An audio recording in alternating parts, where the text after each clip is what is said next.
Hey guys, so this is just a little prelude for me to tell you that, unbeknownst to me, when I recorded my video version of this, somehow the camera got totally out of focus and I was blurry for the majority of the video. So I'm just gonna present the audio of that video to you all and let you look at lovely photos of some of my favorite poets. And I've taken the liberty of putting their names under their photos and or paintings, so you can know who they are. So yeah, without further ado, we'll just let the audio play and let me from the past talk. Hey everyone, how's it going? So I'm here for the PoetryTube Newbie Tag, which was created by Adrian Ford over at Stripped Cover Lit, and I was tagged by Merrill over at Between Lines in Life. I'm really glad Merrill tagged me because Adrian didn't tag me in his original tag video, and I didn't really expect him to, and I thought I would kind of have to come and crash a party I wasn't invited to, because this is obviously a tag that I knew I had to do as soon as I saw it, when Adrian posted his first video.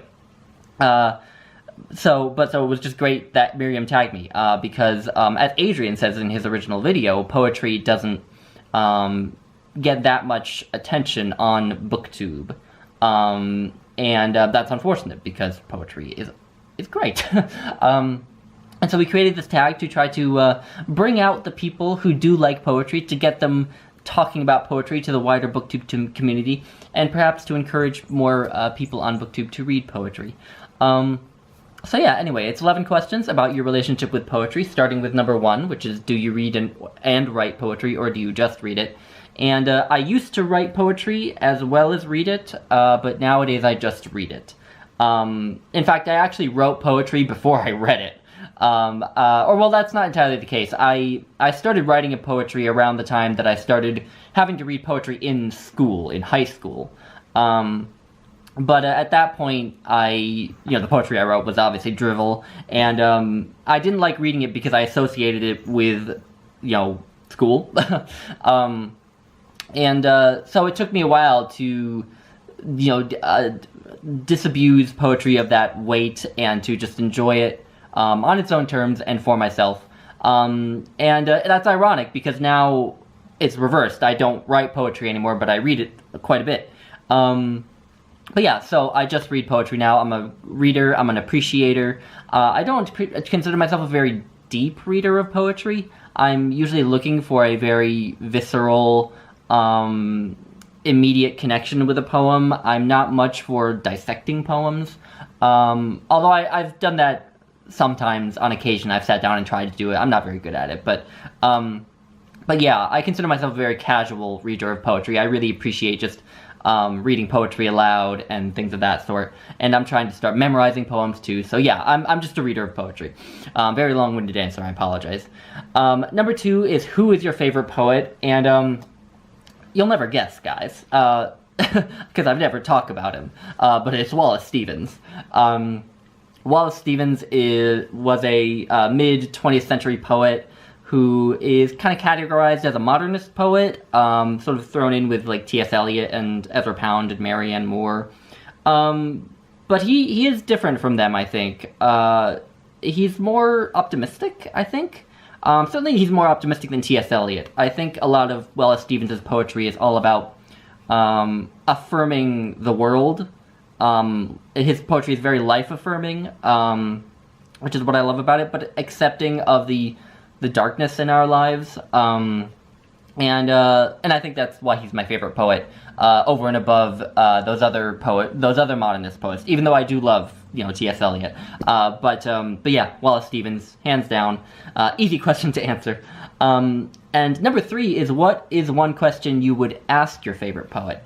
And my question would be kind of very particular to Wallace Stevens. He did not publish his first collection of poetry until he was 44 years old, which is kind of, a part of me likes that, because a part of me still thinks one day that I will actually start writing poetry again and maybe try to get published, and part of me thinks, okay, well, if Wallace Stevens can, have a distinguished career, even though he didn't publish till he was in his 40s, maybe I can too, which really is just a veiled excuse to not write poetry, so it's stupid, but still.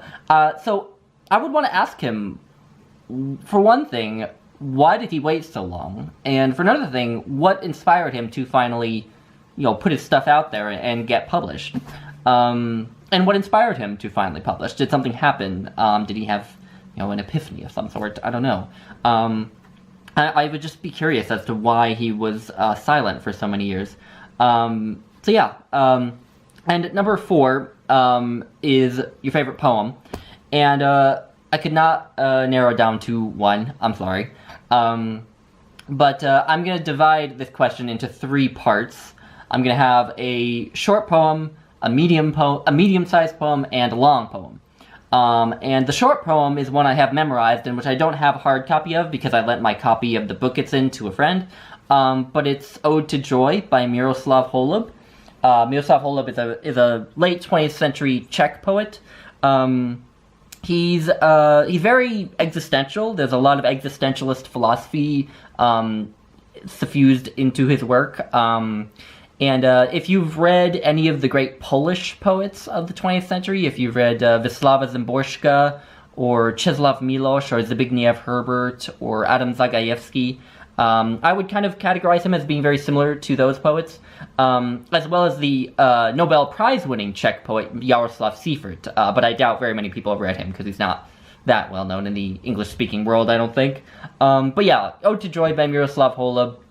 Absolutely my favorite short poem, and I have it memorized. I actually posted a video where I did a poetry reading of it, so I'll leave a link to that rather than reading out here. But the first 2 lines are like a whole encapsulation of my view of the world, and they are, you only love when you love in vain. Yeah, anyway, that was a poetic love at first sight. My favorite medium-sized poem is, I have to go back to Wallace Stevens for that, and it's his masterpiece, possibly his masterpiece, I don't know, but his poem, Sunday Morning. And in this poem, Wallace Stevens imagines a woman who wakes up on Sunday morning when, presumably, if she were a Christian, would be going to church. But in this poem, she's not going to church, and that's a big part of the theme of this poem. This poem deals with finding a way to deal with the world and look at the world without the framework of Christianity. And I want to just read one passage from it. It's the poem is divided into 8 sections, and I want to read section 7, which is my favorite section of the poem. Possibly my favorite passage in all of Wallace Stevens, although I haven't read every single poem he's published. I've read a lot of them, but not everything. But here it goes. Supple and turbulent, a ring of men shall chant in orgy on a summer morn, their boisterous devotion to the sun, not as a god, but as a god might be, naked among them like a savage source. Their chant shall be a chant of paradise, out of their blood returning to the sky, and in their chant shall enter, voice by voice, the windy lake wherein their Lord delights, the trees like seraphim and echoing hills that choir among themselves long afterward. They shall know well the heavenly fellowship of men that perish, and of summer morn, and whence they came and whither they shall go, the dew upon their feet shall manifest. So yeah, it's just a lovely passage out of Wallace Stevens' poem, Sunday Morning. And my favorite long poem is In Memoriam, A.H.H. by Alfred Lord Tennyson, which I obviously cannot read.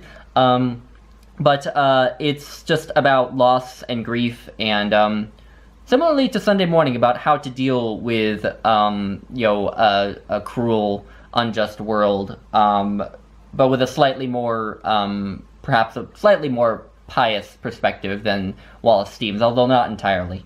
And yeah, Alfred Lord Tennyson is, doesn't really need much of an introduction. He's a genius. Question 5 is what is your favorite poem to read aloud? And for me, that is Walt Whitman's Song of Myself. And if you'll indulge me one more time, I want to just read the last passage, the last section of Song of Myself, which just to demonstrate how great his poetry is aloud, and because I just love it. So it's section 52. It's a long poem. It's like 60 pages. So here it goes. The spotted hawk swoops by and accuses me. He complains of my gab and my loitering. I too am not a bit tamed. I too am untranslatable. I sound my barbaric yawp over the roofs of the world. The last scud of day holds back for me. It flings my likeness after the rest, and true as any on the shadowed wilds, it coaxes me to the vapor and the dusk. I depart as air. I shake my white locks at the runaway sun. I effuse my flesh in eddies and drift it in lacy jags. I bequeath myself to the dirt to grow from the grass I love. If you want me again, look for me under your boot soles. You will hardly know who I am or what I mean, but I shall be good health to you, nevertheless, and filter and fibre your blood. Failing to fetch me at first, keep encouraged. Missing me one place, search another. I stop somewhere, waiting for you. Yeah, actually that gave me goosebumps as I read it, so sorry. Question number 6 is, who is on your Mount Rushmore of poetry, aka your top 4 poets? Of course, Wallace Stevens. And then I would have to say Emily Dickinson, because she was my first love in poetry. When I first started to read poetry in my spare time, she was the first poet I went to. Because of all the poets I had to read in school, because in America you always have to read Emily Dickinson in school, she was the one that had the most positive impression on me, who I remembered sort of kind of liking. So she was the one I started with, and I still love her. I still return to her poems all the time. I can basically flip to anywhere in her complete poems and find something that I'm going to enjoy, if it's not one of my favorite poems ever. So Emily Dickinson would have to be there.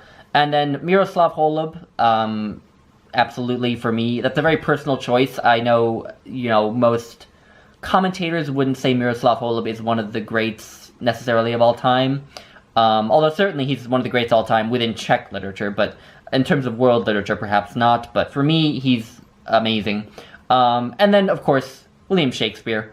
I kind of appreciate Shakespeare more as a dramatist than as a poet. I like some of the sonnets, but I've had a hard time getting into them. I do want to try to get more into the sonnets, but the poetry in his drama is, the best ever written, possibly. So, that would be my Mount Rushmore. Number 7 is, what is your favorite poetry collection? And that would be Living Must Bury by Josie Sigler. This was published in, I believe, 2010. Yes, 2010. I just found it in a used bookstore next to a section that was labeled indie publishers. So when I saw that there was a poetry section with indie publishers, I thought that was kind of cool. And I read one of the poems and liked it, and I'm really glad I did, because this poetry collection is just sublime. It's about the terrible things that humans do.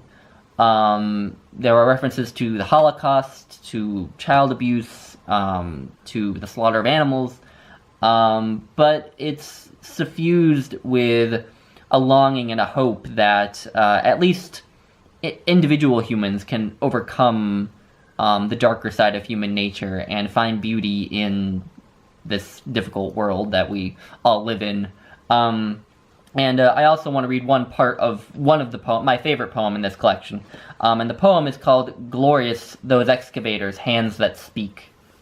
And actually something that's interesting about this collection is that the table of contents, where all the titles of the poems are, actually forms its own poem. So it's just it's kind of a gimmick, but it's cool. Anyway, the last several lines of this poem, they go, "Your life has chosen you out of all the others. Living kisses you and whispers like a lover to your mother once made sure. You don't need a church to pray, but a sky equals freedom. If only you'll keep moving, beat your heart, open your fist and take up a clod of floor. Don't listen for the guards. If only you'll stray, swallow more." So this is this is a obscure book. I don't hear about it anywhere. I Googled it and couldn't find much about it. But if you can get your hands on it, I highly recommend it. And number 8 is rhyming. Talk about it. Yes? No? Not anymore? Yes. Yes. And yes. I love rhyme in poetry. Obviously, you know, the poetry you find on the internet, rhyming can have a bad vibe because there are so many hackneyed rhymes that have been used throughout history that just, you know, a poet who's 15 and hasn't read much will use and think are so profound. But no, I love rhyming in poetry. I think rhyme can produce some of the most powerful sonic and emotional effects. There's something about rhyme for me, and other sonic effects, but rhyming in particular, that can really enhance the emotional punch of a line, or just the way that a line hits you on an intellectual level. So yeah, I like rhyme. I kind of get frustrated when people deride it or say that it sounds childish and things like this. I just don't get it. I think rhyming is wonderful. And that's not to say that I don't love free verse. Obviously, I like Wallace Stevens, so I like free verse. But yeah, no, I think rhyming is great. I wish more modern poets would use rhyme and form more, because I also like poetry forms. Which brings me to number 9, which is barring free verse, what is your favorite poetic form? Sorry, the cat is being difficult right now. She's under the camera. But what is your favorite poetic form? And for me, this is the ballad form. Iambic tetrameter. The ballad form has stanzas of 4 lines. The first and the third will be iambic tetrameter, so with 4 beats, and the second and fourth lines will be iambic trimeter, 3 beats. And the second and fourth line will rhyme, and the first and the third line will rhyme. Yeah, this sort of actually goes back to when I did write poetry, because I remember really liking writing in the ballad form. I found that verses really came off the page for me in a way that they didn't in free verse or in other forms. And I have come to like reading the ballad as well, but I think my love for it is sort of a residual of when I wrote poetry. And number 10 is humor in poetry. Or no, is how the question is worded. And I have a hard time with humor in poetry. I have a hard time with humor in general, because I have a terrible sense of humor. You know, I'm constantly having to have jokes explained to me. I'm that person in the room who, you know, everyone else is laughing, and I'm sort of sitting there with this bewildered look on my face, sort of like leaning over to the person next to me, asking them what's so funny, and then they explain it to me, and by the time they explain it to me, it's not funny anymore, of course. And then the things that I do laugh at are always just these weird things that, you know, only I find funny. I do like humor in poetry when I get it, which makes me think that it has a place in poetry, definitely. And one of my favorite instances of humor in poetry that I have come across is from a poem by James Merrill. James Merrill is widely known as a pretty funny poet. Although, going back to how I have trouble with humor, I heard that about him, and then went and read his poems and didn't really see it, which just makes me think that I must just not get it. Although the humor of a poet like James Merrill will rely a lot on like wordplay and other more sort of intellectual methods, rather than cracking an explicit joke. But one spot in this collection of his poetry where I did really see the humor and didn't laugh out loud, but like was amused by it, is in his poem The Broken Home, which is a sad poem about his parents' divorce, but this part is funny. He's talking about his 2 parents and their sort of relationship, and he says, "Always that same story, Father Time and Mother Earth, a marriage on the rocks." So yeah, I remember listening to a reading that James Merrill gave, and when he read that part, there was just a outcry of laughter, and I could see why in that case. And then number 11 is, what elements do you think contribute to the best poetry? This is a difficult question, and I'm not that happy with my answer, but anyway, I'm just going to throw it out there. Poetry, for me, needs to have profound insights into the world and into life. It needs to have eloquence and language that makes you want to read it aloud to the person who's sitting next to you, or to read it aloud to yourself.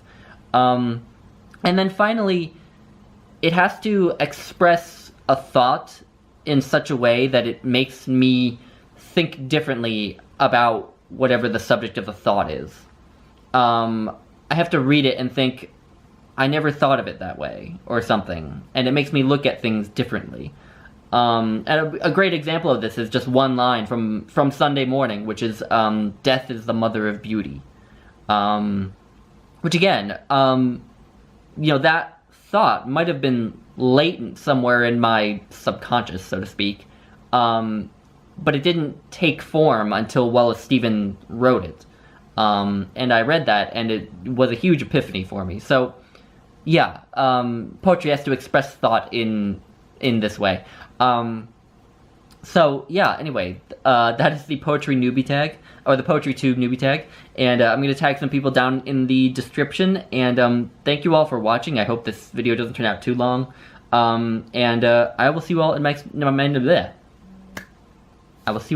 next video. Bye, guys.